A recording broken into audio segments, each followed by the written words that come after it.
Let's look at Matthew chapter 4, verses 1 through 11 again. Then Jesus was led up by the Spirit into the wilderness to be tempted by the devil. He fasted 40 days and 40 nights, and afterwards he was really hungry. He was famished. The tempter came to him and said, "If you are the Son of God, command these stones to become loaves of bread." But Jesus answered him, "It is written, one does not live by bread alone, but by every word that comes from the mouth of God." Then the devil took him to the holy city and placed him on the pinnacle of the temple, saying to him, "If you are the Son of God, if you are the Son of God, throw yourself down, for it is written, he will command his angels concerning you, and on their hands they will bear you up, so that you will not dash your foot against a stone." Jesus said to him, "Again it is written, do not put the Lord your God to the test." Again, the devil took him to a very high mountain and showed him all the kingdoms of the world and their splendor. And he said to him, "All of these I will give you if you will fall down and worship me." Jesus said to him, "Away with you, Satan, for it is written, worship the Lord your God and serve only him." Then the devil left him, and suddenly angels came and waited on him. Now, I want to approach this passage from a different angle. What happens here? Jesus has been baptized and filled with the Spirit, who then leads Jesus straight into the desert to be tempted by the devil. Jesus, again, is alone and quiet. He's fasting for 40 days in the wilderness, and here he encounters God, the devil, or evil, and himself. And in solitude, he is thrown into what Henry Nouwen refers to as the furnace of transformation. Hear what Nouwen has to say about this. He says, or once wrote, "Solitude is the furnace of transformation. See, without solitude, we remain victims of our society and continue to be entangled in the illusions of the false self." Jesus himself entered into this furnace. There he was tempted with the three compulsions of the world: to be relevant, turn stones into loaves, to be spectacular, throw yourself down, and to be powerful. I will give you all of these kingdoms. There he affirmed God as the only source of his identity.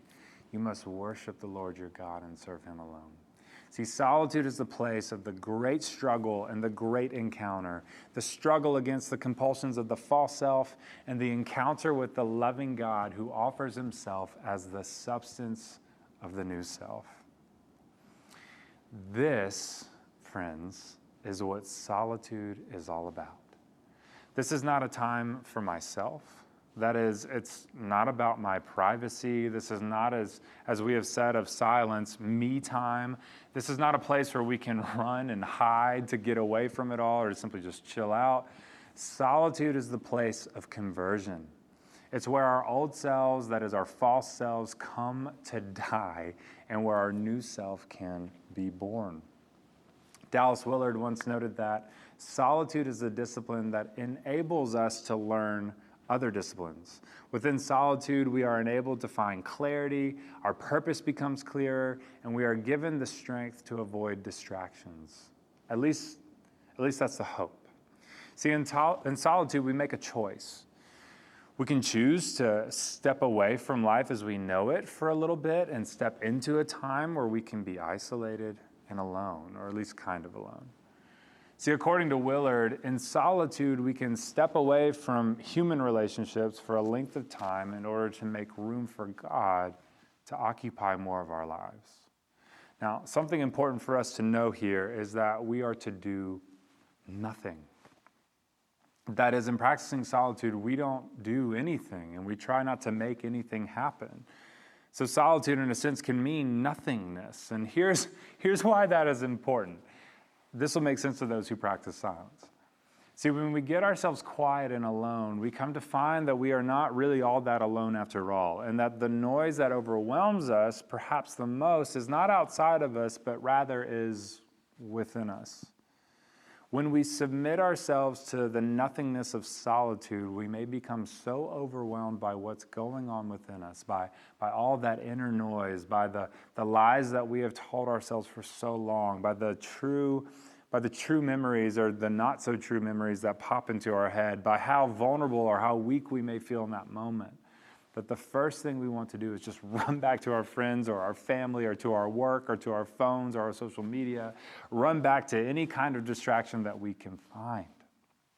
See, the nothingness can feel heavy. It can even feel dark at times.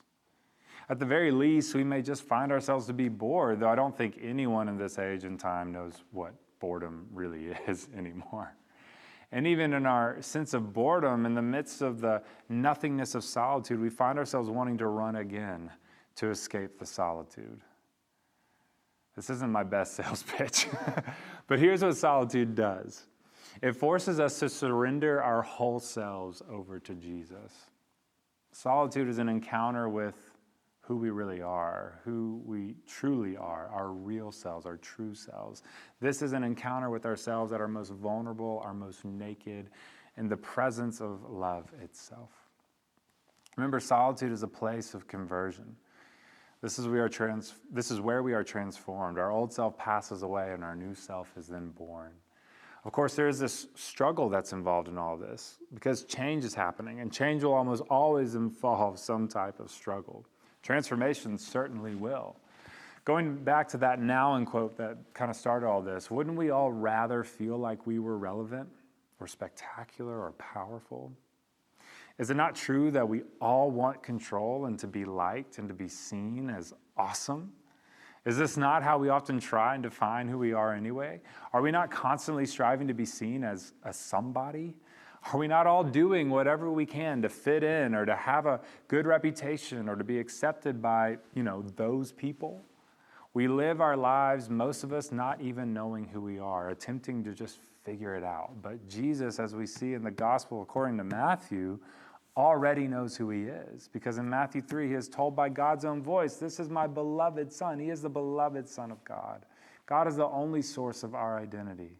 Solitude is a place where we struggle against those compulsions to define who we are by what we do, by what we have, by what other people say about us, and then we encounter instead who we truly are in the presence of the loving and living God in whom we live and move and have our being.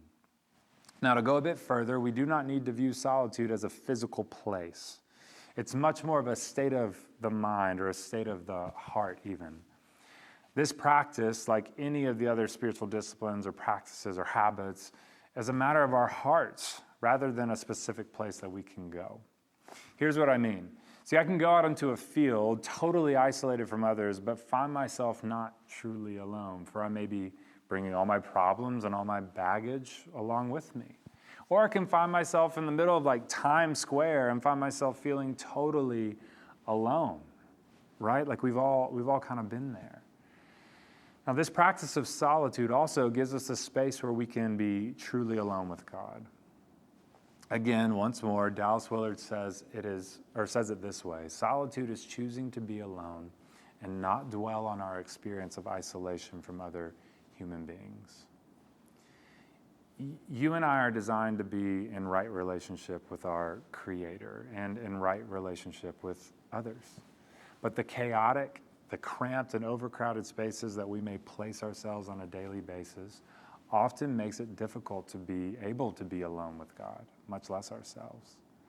The way our lives become overbusied really quickly can make it difficult to have authentic and right relationship with God, much less with others.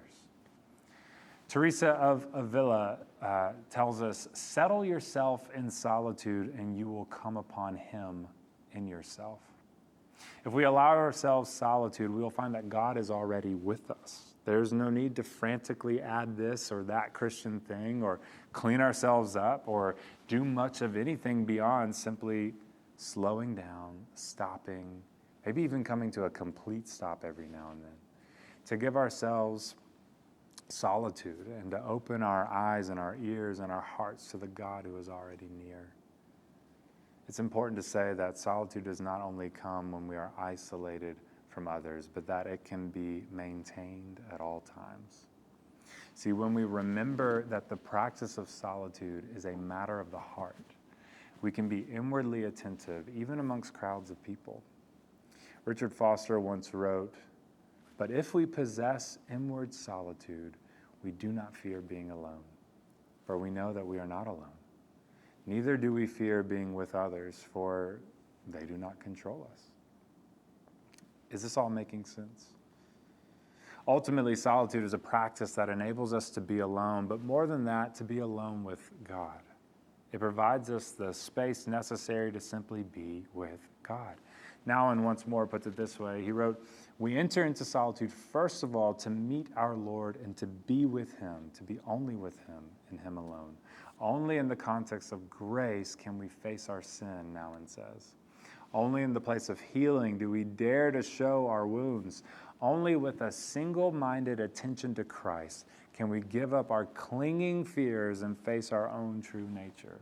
He says solitude is a place where Christ remodels us in his own image and frees us from the victimizing compulsions of the world. Now, the last thing that I would say is that solitude is where we are to go, or rather, is that solitude is not where we are to go and remain. Like, we're actually supposed to come back.